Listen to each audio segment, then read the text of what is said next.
बिस्मिल्लाहिर्रहमानिर्रहीम। अपनी पिछली वीडियो में हमने if, else and if else की मदद से मुख्तलिफ कंपैरिजन करने की जो है प्रैक्टिस की। व्यूअर्स, इस वीडियो में हम देखते हैं कि हम कुछ एडवांस लेवल के कंपैरिजन भी कर सकते हैं इन्हीं स्टेटमेंट्स की मदद से, इन्हीं फंक्शंस की मदद से।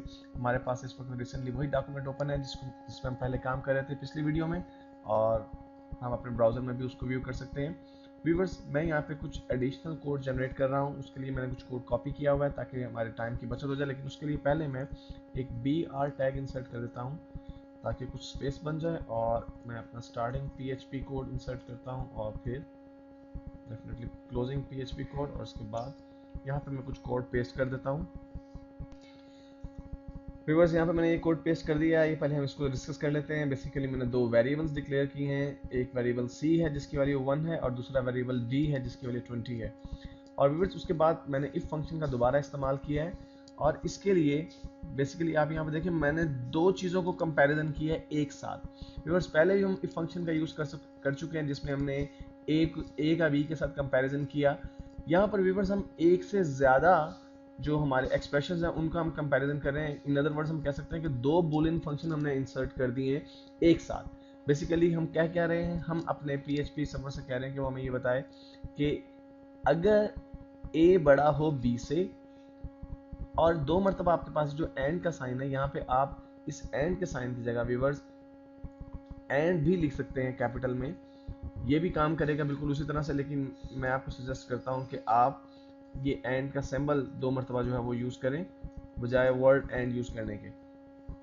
तो हम कह रहे हैं कि अगर A बड़ा हो B से और C बड़ा हो D से, तो फिर क्या करें, एको कर दे। किस चीज को एको करें? A is greater than B and C is greater than D।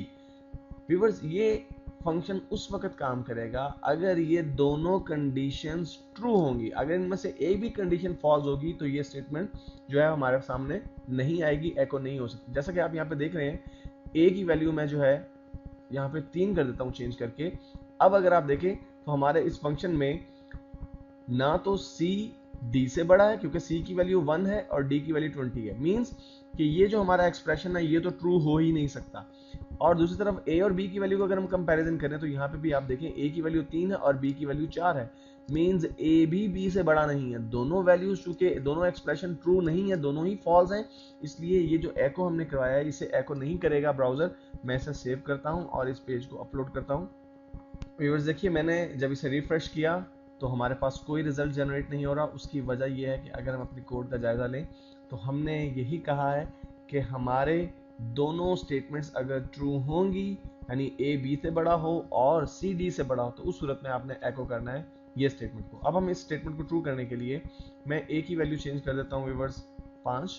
A को B से बड़ा कर दिया मैंने, और C की वैल्यू मैं कर देता हूँ लेट्स से 41। अब A B से बड़ा है और C D से बड़ा है। इतना करने के बाद मैं इस पेज को सेव करता हूँ, और सेव करने के बाद ब्राउज़र पर दोबारा से अपलोड करता हूँ। और व्यूअर्स, देखिए जब मैंने इस पेज को रिफ्रेश किया तो हमारे पास दो स्टेटमेंट्स आ रही हैं। एक स्टेटमेंट है A is greater than B, और दूसरी है A is larger than B and C is larger than D। ये दो स्टेटमेंट्स क्यों आ रही हैं व्यूअर्स? बेसिकली ऐसा करने पे जब हमने अपने दोनों वेरिएबल्स की वैल्यू चेंज की, A की वैल्यू B से बढ़ा दी और C की वैल्यू D से इंक्रीज कर दी, बढ़ा दी, तो व्यूअर्स हुआ ये कि अब ये जो स्टेटमेंट है ये ट्रू हो रही है, A is greater than B। तो यहाँ पे इसलिए यहाँ पर इन तीन जो हमने फंक्शन अप्लाई किए हैं या तीन जो हमने एक्सप्रेशन दिए हैं उनमें से एक एक्सप्रेशन ट्रू हो गया, सही हो गया, इसलिए उस एक्सप्रेशन को भी वहाँ पे एको करवा दिया इसने। और दूसरा एक्सप्रेशन जो हमने अप्लाई किया है वो भी ट्रू हो गया क्योंकि दोनों वैल्यूज A B से बड़ी है और C D से बड़ी है, तो इसलिए हमारी ये वैल्यू भी एको होगी, यानी A is larger than B and C is larger than D। और व्यूअर्स, इतना ही नहीं, आप इसमें मजीद कम्प्लेक्स किस्म के कंपैरिजन भी कर सकते हैं। यहाँ पे मैं कुछ और कोड पेस्ट कर रहा हूँ, और पहले कोड से मिलता जुलता ही कोड है। यहाँ पर बेसिकली हम इस कोड का जायजा लेते हैं। इफ हम ये कह रहे हैं अपने PHP सर्वर से अगर A बड़ा हो B से, या व्यूअर्स यहाँ पे जो दो आपको वर्टिकल बार्स नजर आ रही हैं ये दो मरतबा अगर आप इंसर्ट करेंगे एक साथ तो ये और का जो है काम करेंगे, या का काम करेंगे। यानी हम कह रहे हैं अगर A बड़ा हो B से या C बड़ा हो D से, यानी दोनों में से एक स्टेटमेंट भी, एक एक्सप्रेशन भी ठीक हो तो A को करवा दो A is larger than B और C is larger than D। तो व्यूअर्स, हम ऐसा करते हैं कि A की वैल्यू को हम कम कर देते हैं, a की वैल्यू को हम 2 कर देते हैं। अब यहाँ पर एक स्टेटमेंट, एक एक्सप्रेशन ट्रू नहीं हो रहा है, यानी a तो b से बड़ा नहीं है, लेकिन c अभी भी d से बड़ा है। इस सूरत में हमारा जो एक्सप्रेशन ठीक हो रहा है, एक एक्सप्रेशन ठीक हो रहा है, यानी ये जो कंडीशन हमने अप्लाई की है कि अगर c d से बड़ा हो तो एको कर दो या तो a b से बड़ा है या c d से बड़ा है। क्योंकि अब यहाँ पर हमने और का इस्तेमाल किया है, दोनों में से एक भी एक्सप्रेशन अगर ट्रू होगा तो ये स्टेटमेंट एको हो जाएगी। और व्यूअर्स यहाँ पर ऊपर आप देखिए हमने एंड का वर्ड यूज किया था, एंड फंक्शन यूज किया था। एंड के फंक्शन का इस्तेमाल करने से होगा ये कि आप 2 या 2 से ज्यादा जितने भी एक्सप्रेशंस देंगे, जब तक वो सब के सब ट्रू नहीं होंगे उस वक्त तक स्टेटमेंट एको नहीं होगी, उस वक्त तक स्टेटमेंट एग्जीक्यूट नहीं करेगी। लेकिन अगर आप और का फंक्शन यूज करते हैं तो आप जितनी भी स्टेटमेंट आपने, जितने भी एक्सप्रेशन एंटर किए उनमें से अगर एक भी एक्सप्रेशन ट्रू हो जाएगा तो स्टेटमेंट जो है वो आपकी एग्जीक्यूट कर जाएगी। तो इसलिए हम इसको सेव करते हैं और फिर मैं इस पेज को रिफ्रेश करता हूं। व्यूअर्स देखिए, अब चूंकि a की वैल्यू b से छोटी हो चुकी है, यहां ऊपर जो हमने स्टेटमेंट दी है, ऊपर जो एक्सप्रेशन हमने इंसर्ट किया है कि a अगर b से छोटा हो तो एको कर दे कि a जो है वो b से छोटा है। इसलिए a b से अब चूंकि छोटा हो चुका है, इसलिए आपको यहाँ पर ब्राउजर में a स्मॉलर देन b नजर आ रहा है। और यहाँ पर लास्ट में हमने जो एक स्टेटमेंट या के साथ इस्तेमाल किया कि अगर a b से बड़ा हो या c d से बड़ा हो, इन दोनों में से पहली एक्सप्रेशन तो फॉल्स हो गई है क्योंकि a की वैल्यू 2 है और b की वैल्यू 4 है, इसलिए a तो b से बड़ा नहीं है। लेकिन c अभी भी d से बड़ा है, इसलिए ये वैल्यू एग्जीक्यूट करिए। अगर हम c की वैल्यू कम कर दें और c की वैल्यू को 41 के बजाय सिंपल 1 कर दें, अब दोनों ही वैल्यूज जो है वो ट्रू नहीं हो रही, इसलिए अब ये स्टेटमेंट एग्जीक्यूट नहीं करेगी। और व्यूअर्स इसके साथ हम एक और फंक्शन भी यूज कर सकते हैं जो कि एल्स का फंक्शन है, हम पहले भी डिस्कस कर चुके हैं। यानी हम ये भी तो कह सकते हैं कि अगर a b से बड़ा हो या c d से बड़ा हो तो एको करवा दो a is greater than b और b is greater than c।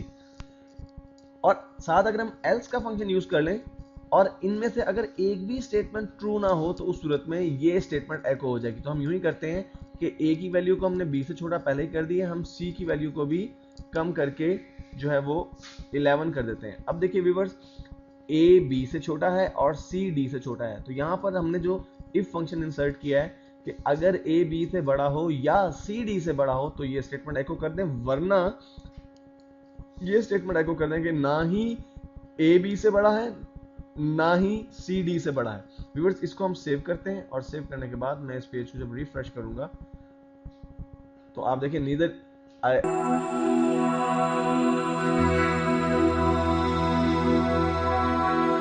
बिस्मिल्लाहिर्रहमानिर्रहीम।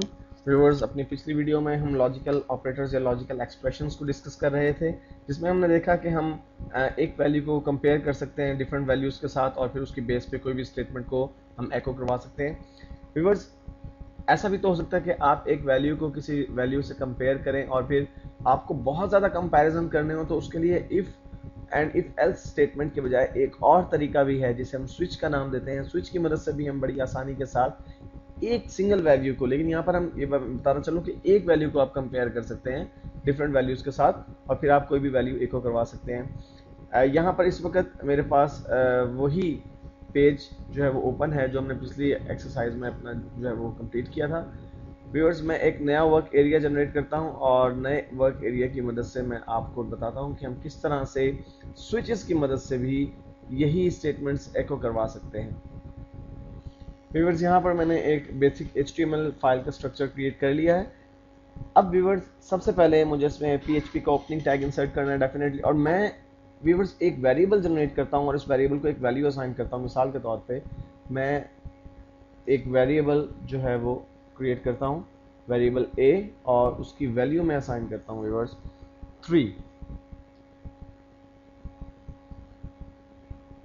व्यूअर्स इसके बाद मैं ये चेक करना चाहता हूँ, अगर मैं ये टेस्ट अप्लाई करना चाहूँ कि क्या a 0 के बराबर है, क्या a 1 के बराबर है, क्या a 2 के, अगर मिसाल के तौर पर मैं if and if else statement की मदद से ये एको करवाना चाहूँ और मुझे 40 के करीब जो है वो कंपैरिजंस करने हो तो मुझे 40 टाइम्स जो है वो इफ एंड एल्स स्टेटमेंट जो यूज़ करना पड़ेगी। लेकिन उसका दूसरा तरीका है स्विच का तरीका जिसकी मदद से हम एक ही बार जो है बहुत सारी वैल्यूज को कंपेयर कर सकते हैं, एक ही वैल्यू को बहुत सारी दूसरी वैल्यू से कंपेयर कर सकते हैं और डिफरेंट स्टेटमेंट्स को एको करवा सकते हैं। मिसाल के तौर पे मैं PHP का एक नया वर्क एरिया जनरेट करता हूं और व्यूअर्स इसकी जो कमांड है वो है स्विच। मुझे स्विच लिखना है, स्विच PHP की एक कमांड है और जब आप स्विच की कमांड लिख देंगे उसके बाद आपको वो वेरिएबल जिसे आप कंपेयर करवाना चाहते हैं यानी वेरिएबल ए, छोटी ब्रैकेट में आपको वेरिएबल ए इंसर्ट करना है और उसके बाद कर्ली ब्रैकेट्स को स्टार्ट कर देना है। व्यूअर्स इसके बाद अब होगा ये कि आपको डिफरेंट केसेस डिसाइड करने हैं।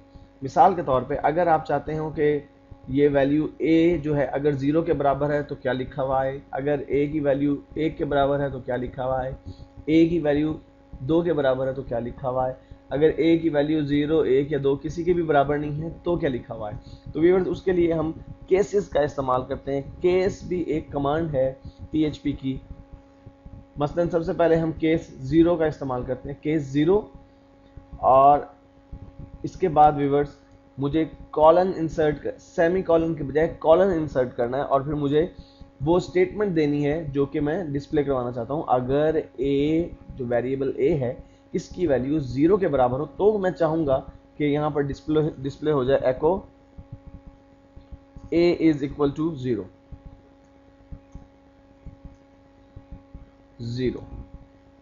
ये व्यूअर्स मैंने एक केस जो है वो यहाँ पर बयान कर दिया, डिस्क्राइब कर दिया। उसके बाद मैं सेमीकोलन इंसर्ट करता हूँ। व्यूअर्स एक और ख़ास बात यह है कि इसमें आप जितने भी केसेस देना चाहें दे सकते हैं, लेकिन आपको हर केस के बाद एक और कमांड भी इंसर्ट करना पड़ेगी जो कि है ब्रेक की कमांड।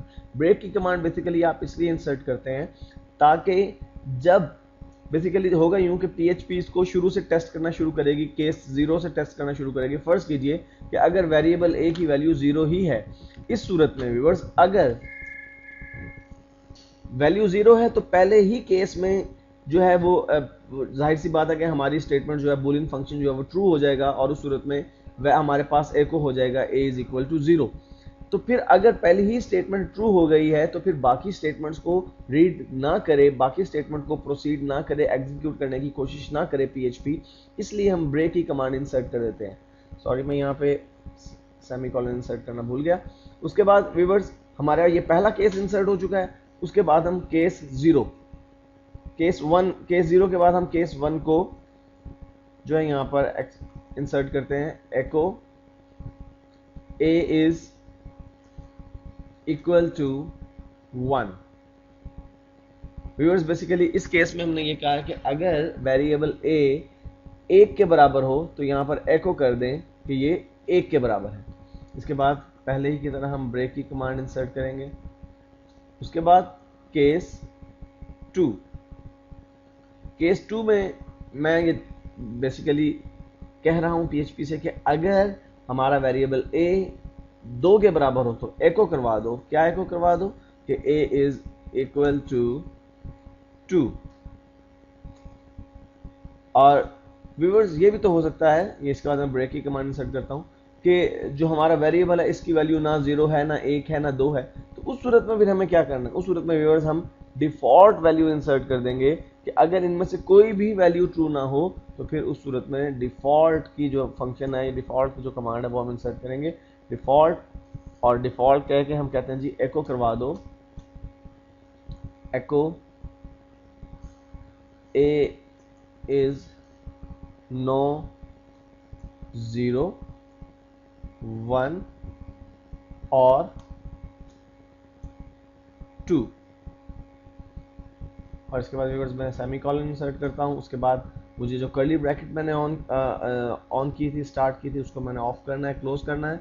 और उसके बाद डेफिनेटली PHP का क्लोजिंग टैग भी मुझे इंसर्ट करना है क्योंकि PHP का जो वर्क था मैंने यहाँ पे कंप्लीट कर लिया व्यूअर्स। इसके बाद मैंने इस फाइल को सेव करना है, तो मैं इस फाइल को सेव करता हूँ उसी फोल्डर में जिस फोल्डर में पहले हम अपने फाइल को सेव करें, और इसका मैं नाम रखता हूँ switch.php और फाइल टाइप में से मैं डेफिनेटली PHP फाइल टाइप को सिलेक्ट करूंगा और इसको व्यूअर्स मैं सेव कर देता हूं। सेव करने के बाद मैं व्यूअर्स यहाँ पे